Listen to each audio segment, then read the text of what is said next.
اللہ کے رسول صلی اللہ علیہ وسلم کی خدمت میں ایک لڑکا ہے 8 9 10 سال.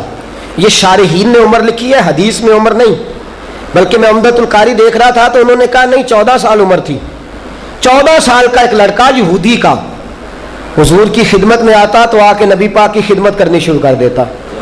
کبھی حضور کو پانی بھر کے پلاتا, جاگ رہے ہیں آپ لوگ, کبھی پانی بھر کے پلاتا, کبھی جوتے سیدھے کرتا. حضور کی خدمت عالی مرتبت میں بچپن کا زمانہ, حضور کی زلفوں کا اسیر ہو گیا چہرہ, اور کوئی کام نہ ہوتا, حضور صحابہ سے باتیں کرتے رہتے اور وہ کھڑا ہو کے حضور کے چہرہ بددعا کا دیدار کرتا رہتا.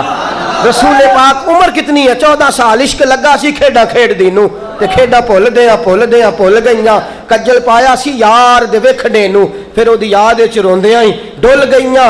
حیدر شاہ اس گلی کدے نہ رول دی, پر ہن تے رول گئیاں. 14 سال کی چڑھتی جوانی, عشق عروج پہ, فرماتے ہیں وہ آیا کرتا کھڑا رہتا. صحابہ کہتے حضور یہ کیوں آتا ہے؟ فرمایا تمہیں کیا آتا ہے, نہ تو آنے دو, تمہارا کیا لیتا ہے؟ کہا حضور کچھ کہتا نہیں. فرمایا نہ وہ کہتا ہے نہ میں پوچھتا ہوں, آنے دو, آتا رہنے دو. اللہ, یہودی کا لڑکا, اے حبیب تیری عظمتوں پہ قربان جائے, وہ 2 دن آیا نہیں. صحابہ کہتے ہیں, شارحین نے لکھا ہے, صحابہ کہتے ہیں جدھر وہ کھڑا ہوتا تھا نا حضور بار بار نظر اٹھا کے دیکھتے, بار بار. جس رستے آیا کرتا تھا, جس رستے آیا, تیری صورت تیری سیرت زمانے سے نرالی ہے, تیری ہر ایک ادا پیارے ادائے بے مثالی ہے. فرماتے جدھر سے آیا کرتا تھا بار بار دیکھتے, بار بار. سارا کچھ جاننے بوجھنے کے باوجود مدینے کے محبوب نے, اللہ کے رسول نے فرمایا پتہ کرو 2 دن ہو گئے آیا کیوں نہیں. تیسرا دن آ گیا, وہ بچہ روز آتا تھا, آیا کیوں نہیں, خبر گیری کرو. جناب سلمان فارسی گئے, خبر گیری کر کے کہا سونے بیمار ہے, حضور بخار ہے, اور ادھر گھر میں کیا منظر ہے. ملا علی قاری کہتے ہیں بار بار اٹھتا وہ بچہ اور دروازے کی طرف دیکھتا, بار بار اٹھتا وہ بچہ اور دروازے, بے خبر ہو جو غلاموں سے وہ آقا کیا ہے, بے خبر ہو جو غلاموں سے وہ آقا کیا ہے, اور بندہ مٹ جائے نہ آقا پہ تو وہ بندہ کیا ہے. رسول پاک صلی اللہ علیہ وسلم اٹھتا, دروازہ دیکھتا. اس کی اماں کہتی بیٹا تو کیا دیکھتا ہے؟ ابا کہتا تو کیا دیکھتا ہے؟ تو ایک دن بول پڑا, جب دوسری شام آئی تو کہنے لگا دیکھ رہا ہوں اللہ کے رسول ابھی تک تشریف نہیں لائے. تو ماں کہنے لگی بیٹا ایک تو ہم مسلمان نہیں, دوسرا تو امیر حرم میں غریب بے نوا, تو کجا من کجا, کہ ہم غریب لوگ ہیں, کمزور لوگ ہیں, ہم غریب ہیں. کس طرح یہ ممکن ہے کہ محبوب پاک صلی اللہ علیہ وسلم کونین کے امام ہمارے گھر تشریف لائیں؟ فرماتے ہیں تیسری صبح چڑھی, حضرت سلمان فارسی خبر لے کے گئے, دروازے پہ دستک ہوئی, اس یہودی بچے کے گھر کے دروازے پہ دستک ہوئی. اس کی ماں کہتی ہے چارپائی پہ لیٹا تھا, اٹھ کے بیٹھ گیا. چارپائی پہ لیٹا تھا, اما ذرا دروازہ جلدی کھولو.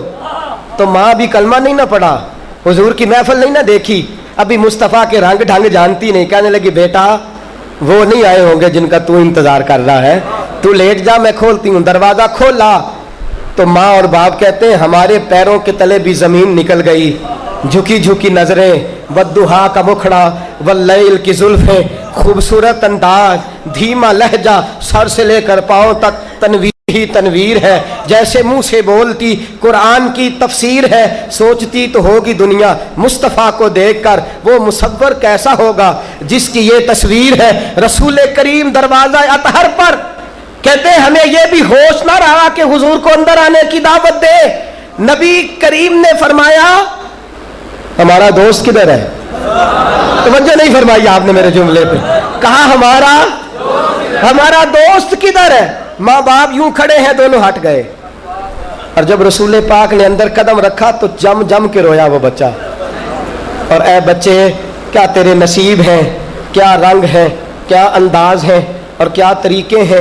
اتنے بڑے نصیب پتہ نہیں کہاں سے تو مانگ کے لے آیا. کریم رسول سرانے بیٹھے. ماں کہتی ہے میں قربان جاؤں میرے لال تیری زندگی کے, میرے رسول پاک سرانے بیٹھے. خداوندہ سب کو ایسی اولاد عطا فرما. کہتی ہے نبی کریم نے میرے بچے کا, میں غریب, میں یہودی, میں مسلمان, کہتی ہے میرے بچے کا مصطفیٰ نے سر اٹھایا. اور جب میرے محبوب نے नारे तकबीर, नारे रिसालत। फरमाती है नबी करीम ने सर उठाया और गोद में रखा और उसके बालों में हुजूर ने हाथ फेरा और फरमाती है दो आंसू मैंने खुद मुस्तफ़ा के देखे। हुजूर ने फरमाया यार तेरा हाल क्या है, तबीयत कैसी है? माँ कहती है मैं जम के रोई। मैंने कहा बकवास करते हैं लोग जो तुझे नहीं मानते, झूठ बोलते जो तुझे नहीं मानते। कहते हैं मैं जम के रोई, मेरा बेटा कलमा नहीं पढ़ता, गरीबी इतनी है कि सगे नहीं पूछते। उसकी जुल्फों में हुजूर ने हाथ फेरा, फरमाया तेरी तबीयत कैसी, तेरा हाल क्या है? जनाब सैयदना सलमान फारसी रज़ी अल्लाह ताला अन्हु फरमाते हैं हुजूर प्यार कर रहे थे, मैं दूर खड़ा रो रहा था। मैंने कहा सोनिया तेरा ही काम है, महबूबा तेरे ही रंग है, ये तेरे ही अंदाज है। गरीब का बच्चा जिनके घर में कमरा भी एक है और जिनके घर में चटाई भी टूटी हुई पड़ी है, मैं केड़ी सेज तेरे लिए बचावा या रसूल अल्लाह। फरमाया रसूल पाक सल्लल्लाहु ताला अलैहि वसल्लम चारपाई पे बैठे और फरमाया कमाल तो तब हुआ जब रसूल पाक का मुकद्दस सर झुका और मेरे रसूल ने उसका माथा चूमा तो फरमाते चीखें निकली घर वालों की। फरमाते हैं बच्चे ने बाप की तरफ देखा, माँ की तरफ देखा और गया। बच्चा कहने लगा तुम कहते थे नहीं आएंगे, तुमने देखा नहीं था ना, मैंने देख रखा था, मुझे पता था ये जरूर आएंगे। रसूल करीम सल्लल्लाहु ताला अलैहि वसल्लम ने फरमाया, हुजूर ने फरमाया बेटा कलमा पढ़ ले, तू कलमा पढ़ ले तो मुसलमान हो जा। बेटे ने नजर उठाई, अब्बा जी की तरफ देखा, मशवरा मांग रहा है। बाप की तरफ देखा तो बाप रो पड़ा, फिर नजर उठाई तो माँ की तरफ देखा, माँ रो पड़ी। बेटा ललचाई हुई नजरों से पूछने लगा अम्मा बताती क्यों नहीं, मैं क्या करूं? तो माँ कहने लगी बेटा मेरे सीने में भी बड़ी तेरे लिए मोहब्बत है, बाप भी बड़ा प्यार करता है, लेकिन जो रंग मैंने मोहम्मद का देखा है, जो अंदाज मैंने इस रसूल का देखा है, वो मेरा और तेरे बाप का भी नहीं। बेटा जैसे ये कहते हैं वैसे कर ले। हुजूर की जुबान से निकला बेटा पर अशहदु अल्ला इलाहा इल्लल्लाह, बेटा बोलता है अशहदु अल्ला इलाहा इल्लल्लाह। फिर हुजूर अलैहिस्सलाम ने फरमाया पढ़ कलमा अशहदु अन्ना मुहम्मदन अब्दुहु व रसूलुहु। उसने कलमा पढ़ा, आंखों में आंसू है, मन इश्क लगा सी खेडा खेड़ दी नू, खेडा भुल गईया। देखो मैं कजल पाया सी यार दे वेखने नू, मैं ओदी याद च रोंदे आई, डुल गईया। हैदर शाह इस गली कदे ना रुलदी, अब देखो रुलदी रुल गईया। कलमा पढ़ा तो रूह परवाज कर गई, अभी कलमा पढ़ा अभी रूह परवाज कर गई। सहाबा कहते हैं सोने चंद मिनटों का कलमा और चंद मिनटों का प्यार। फरमाते हुजूर इतना रोए कि दाढ़ी आंसुओं से भर गई। फरमाया हुजूर ने बाप को तसल्ली दी, अम्मा को तसल्ली दी और फरमाया सलमान इधर आओ, इसे उठाओ ले चले, इसे उठाओ ले चले। तफसील से मुहद्दिसीन ने लिखा इसे उठाओ ले चले। रसूल पाक के गुलामों ने उठाया तो अम्मा कहने लगी किधर? फरमाया जो कलमा पढ़ ले मेरा हो जाया करता है, जो कलमा पढ़ ले वो मेरा हो जाता है। क्या तेरे नसीबे हैं? गुसल बिलाल हबशी दे रहे हैं, सलमान फारसी दे रहे हैं, सुहैब रूमी दे रहे हैं। सहाबा कहते हैं जनाजा उठा, वाह तेरे नसीब। जनाजा किसने पढ़ाया? कौनैन के इमाम ने। जनाजा किसने पढ़ाया? कौनैन के इमाम ने।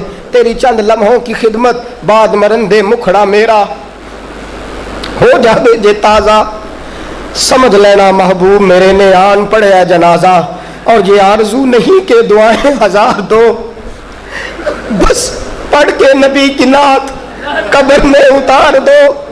और देखा अभी है जलवाए हबीब, ए मौत मुझको थोड़े से लम्हे उधार दो। रसूल करीम सल्लल्लाहु अलैहि वसल्लम ने फरमाया कलमा पढ़ लिया है तो मेरा है। चंद लम्हे गुजरे, मुहद्दिसीन ने लिखा है, शारीन ने लिखा है, उसकी अम्मा अपने शौहर से कहने लगी तू जो सोच रहा है मुझे नहीं पता, लेकिन जो मेरे लाल से इतना प्यार करे मैं दूर नहीं रह सकती, मैं भी कलमा पढ़ूंगी। बाप कहने लगा तू कलमा पढ़ेगी तो मैं कौन सा पीछे रहने वाला हूँ, चल दोनों चलते हैं। जो गरीब की तीमारदारी करने आए वो झूठा नहीं सच्चा होता है, दोनों दा के कलमा पढ़ लेते हैं। रखिएगा, ये तीमारदारियाँ काफिरों को मुसलमान कर देती, ये तीमारदारियाँ गैर मुस्लिमों को इस्लाम कबूल करने पे मजबूर कर देती, ये तीमारदारियाँ रसूल करीम सल्लल्लाहु ताला अलैहि वसल्लम की मोहब्बत लोगों के दिलों में पैदा। अगर प्यार बढ़ाना चाहते हो, प्यार, एक बात करना बड़ा ज़रूरी है, वो मैं छोड़ नहीं सकता। तू खुश नसीब है अगर तेरी ज़िंदगी में तेरे माँ बाप बीमार हो जाए, खुदा करे सबके माँ बाप को अल्लाह शिफा दे। अपने आप को खुश नसीब समझना अगर तुझे मौका मुयस्सर आ जाए, खुश नसीब समझना। दवाई हासिल कर लो, दुआ ले लो, ये नसीब है तेरा कि तुझे हिस्सा मिले, वरना कई पैसे ही कमाते रह जाते हैं, दुकानदारी करते ही रह जाते हैं। कर दे 10 दिन के लिए दुकान बंद और नौकरी कर ले अम्मा जी और अब्बा जी की, छोड़ दे 4 दिन परदेश, लौटा वापस। ये बार बार और हर एक के नसीब में नहीं होती तीमारदारियाँ। अगर खुदा तुझे मौका दे, अगर अल्लाह तुझे मौका दे, एक तो बीमार की दुआ कबूल होती है, और फिर मेरे मुस्तफ़ा ने फरमाया माँ बाप औलाद के लिए जो मांगे कबूल होता है, और फिर जो सफ़ेद दाढ़ी वाला मांगे वो कबूल होता है। बूढ़ा जो इस्लाम में हो जाए वो मांगे तो अगर 3 दुआएं एक जगह इकट्ठी हो जाए, माँ भी हो, इस्लाम में बूढ़ी भी हो, बीमार भी हो, तो 3 दर्जे तो हदीस में मिलते हैं कि इसकी कबूल होगी। तुझे कहीं भटकने की ज़रूरत नहीं पड़ेगी, तुझे सारी खैर तेरे घर से ही मुयस्सर आ जाएगी। दोस्तों, तीमारदारी करो। घर में अगर बुल्ले शाह आसमानी उड़दियाँ फड़ना है और जड़ा घर बैठा तो उन्होंने फड़िया ही नहीं। माँ बाप की नौकरी करो, तीमारदारी करो। बीमारी रहमत है, तीमारदारी करना खुदा का करम है। अल्लाह तौफीक अता फरमाए।